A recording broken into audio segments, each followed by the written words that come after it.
My question is, what criteria do you use to sell stock?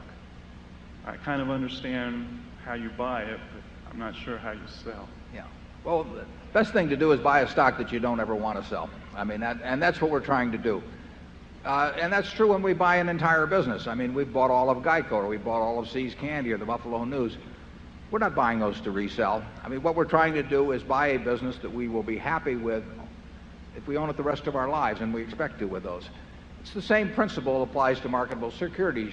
You get extra options with marketable securities. You can add to holdings, obviously easier. We can never own more than 100% of a business, but if we own 2% of a business and we like it at a given price, we can add and have 4 or 5%. So that's an advantage. Sometimes if we need money to move to another sector, like we did last year, we will trim from some holdings, but that doesn't mean we're negative on those businesses at all. I mean, we think they're wonderful businesses, or we wouldn't own them. And we would sell, if we needed money for other things.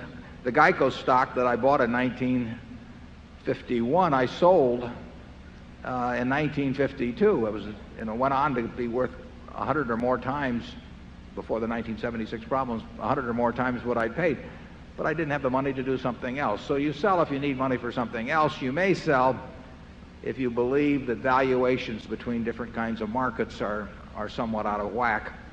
And we have done a little trimming last year in that matter. But that could well be a mistake. I mean, the real thing to do with a great business is just hang on for dear life. Charlie? Yes, but the sales that do happen, the ideal way is when you found something you like immensely better. Isn't that obvious? That's the ideal way to sell.